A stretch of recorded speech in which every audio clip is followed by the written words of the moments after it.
Ashley Cooper Prize, which was awarded every year to one of the I don't even necessarily think you have to be a fellow, it's just one of the doctors. And they would give you like a topic, like everybody has to do a treatise on this, and whoever does the best one gets this prize. It was like 300 pounds or something. And so they were all challenged to do something on the spleen, and he wrote a very good treatise on the spleen, and his text was very good. But he needed help with the drawings. That wasn't necessarily his skill set. He could do them, but he wanted somebody who was really good. And he had heard of a younger anatomist who was still in training, who was making some money on the side, doing some drawings, doing some illustrations for various other doctors and professors. And he reached out to him, and his name was Dr. Henry Van Dyke Carter, also Henry. Easy to remember. Yeah. So he talked to Dr. Carter, and he said, I would really like you to do the illustrations for this thing I'm doing on the spleen. And if you look back through, the cool thing is Dr. Carter kept a huge diary through most of his life about all of his daily ins and outs and everything that happened to him. So you get to know this guy a lot easier. I've been reading a book about it, The Anatomist, and you really get a feel for who he was a lot easier. He was very self-conscious. He was very insecure. His family wasn't exactly thrilled with what he was doing with his life. They didn't necessarily think he was going to be successful.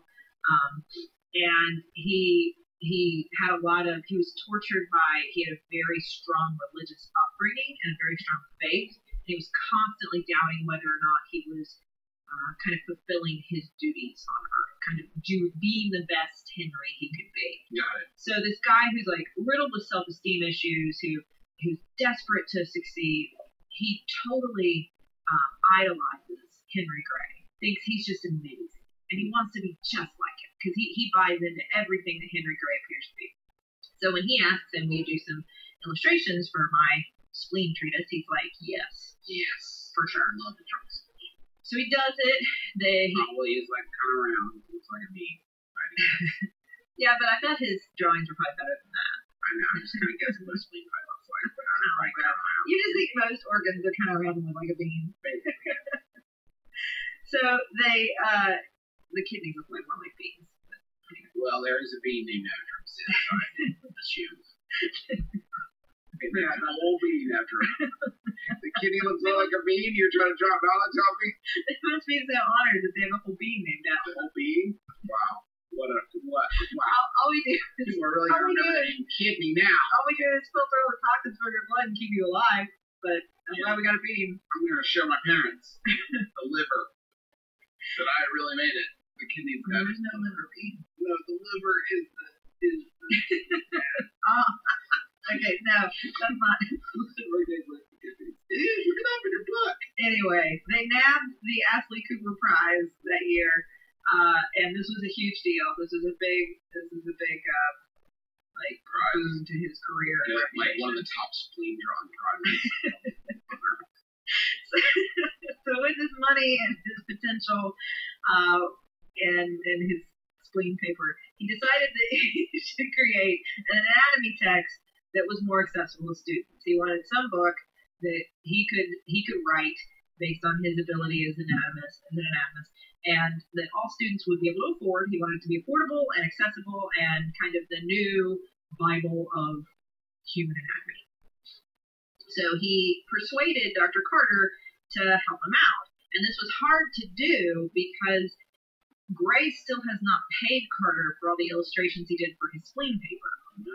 And so Carter at first is like, I don't know, you kind of owe me money, and you promised me some stuff, and you didn't really follow through, and this is going to be a lot of work. And he's still working on his career. He's still trying to get all of his licensing and become a physician and work on his own. And he's doing all these drawings because everyone has noticed, like, wow, he's really good at this. We got to keep paying this guy to do this. But he's trying to pursue his own thing.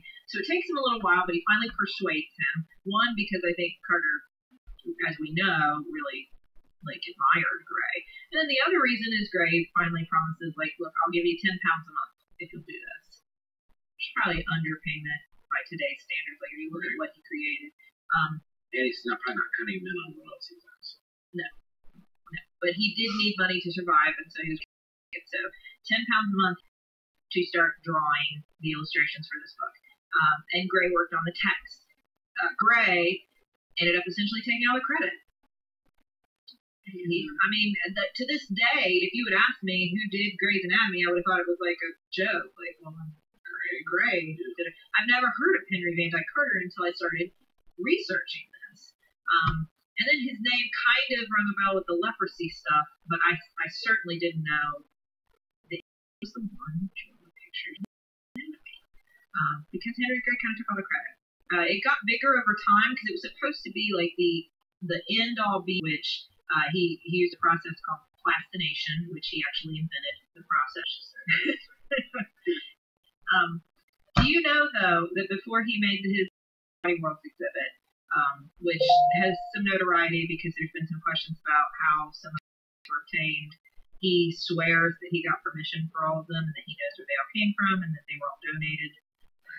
But there was... Please share that link around and pick up